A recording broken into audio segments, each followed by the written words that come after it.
Hi, folks. My name's Tom. You're watching High Rant District. In the background, I'm spinning a cassette. It's the newest cassette from, it's got Baze.Djunkiii, whose channel I will link below. Excellent VC member. Outside the mainstream of the VC, most definitely. He's a working DJ, works with records and distribution in a record store. He's based in Hamburg, Germany. Worth following and checking them out if you don't already do so. But Baze.Djunkiii and the D3 V17 present Diurnal Tides, first wave.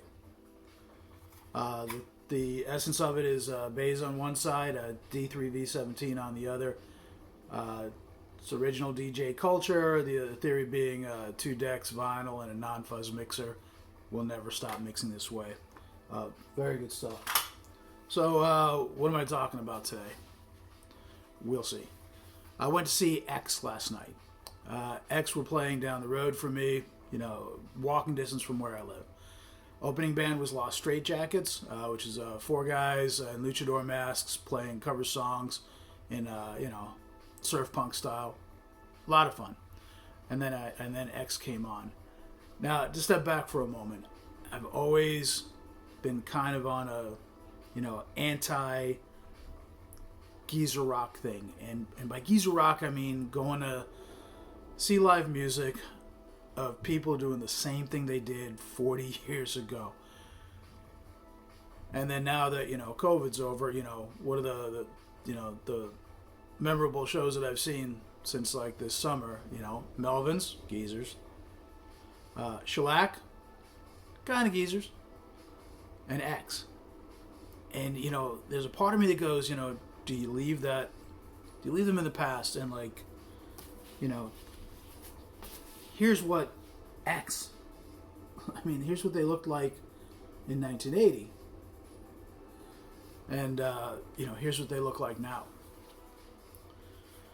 And to me, it's like X should not look that old. Xene herself is, I believe she's 66 at this point.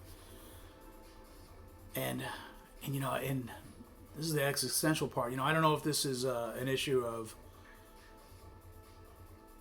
they did that then, let's leave that in the past. Enjoy the music, but, if they're just out playing just what they did 40 years ago, why bother? And I don't know if it's like, man, if these people look like this at this point, what the fuck do I look like? So, I don't know if it's like a judgment on myself or whatever, but anyway, it's caused me to re-examine, my feelings on geezer rock and the idea that, when these 100-year-old people are out touring, you shouldn't go see them. Melvin's phenomenal, just absolutely heavy and wonderful. Shellac. A buddy of mine had never seen Shellac or even heard of him, and I took him. He's like, "What the fuck did I miss? All these years."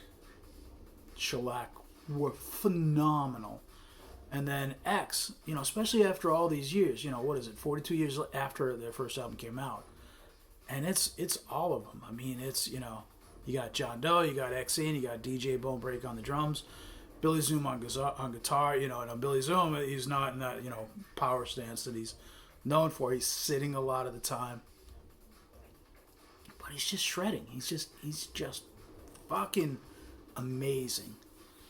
So anyway, I know him from 1980. We got Los Angeles. What came next? Well, that's from 82. Under the Big Black Sun. That was their third album. Second album, Wild Gift, from 1981. And with a lot of bands that I really love, I kind of hit their first 3 albums, and even though they've made records since then, I don't have them. I may, with a lot of bands, I may grab a couple on CD, but I think for most bands, they're hitting it. Their creative peak is like when they're starting out, and then as you go on in time, the bands that do 14 albums, 15 albums over the years of the exact same music doesn't appeal to me. So, and, you know, it's kind of nice that, you know, here's their first 3 albums. Here's the amount of shelf space it takes up. That's the size of one new single album reissue with a Stoughton tip-on masturbatory jacket designed to take up too much shelf space. There you go, man. 3 records. X were fantastic. So, you know, when it comes to Geezer Rock, you know, I'm curious, you know, where you stand. Does it matter to you? Do I just fucking think too much? I think I do, you know, just kind of dwell on these things too much. You know, I do feel like there's so much new music out there, and you really should support new bands. But the other part of me is like, I really love this music by such and such a band, and I've been just so pleasantly surprised, that a lot of them, they just haven't missed a beat. I mean, I was just stunned at how good X were. Save what was it? When they played White Girl last night. Like, White Girl to me is like such a dark, tense, dripping with underlying anger song. There's like a tension, in the back and forth between John Doe and Exene. And, it's a song ostensibly about cheating. And, you can kind of, normally, you hear the pain in Exene's voice, and like, John Doe's being kind of that, white trashy kind of thing he's got going on. And it just felt like with that particular song last night, they were just playing it rather than feeling it. Minor criticism, it's 42 years later, people, grow. I don't know.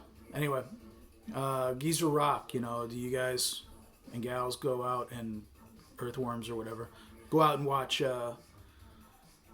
bands from the days of your youth to the exclusion of newer bands? Or do you kind of go out and see a bit of everything? Just curious. It doesn't make you right or wrong for anything. Just curious, like, how you approach it. I think it comes back to when I go see a band that I watched when I was a kid and I see how old they look. I think maybe it just hits me. It's like, wow, man, I must be really fucking old. Because I don't think of myself as old, but I guess I'm kind of old. Anyway, let me know what you think. Thanks for watching and listening to me babble. Catch you later.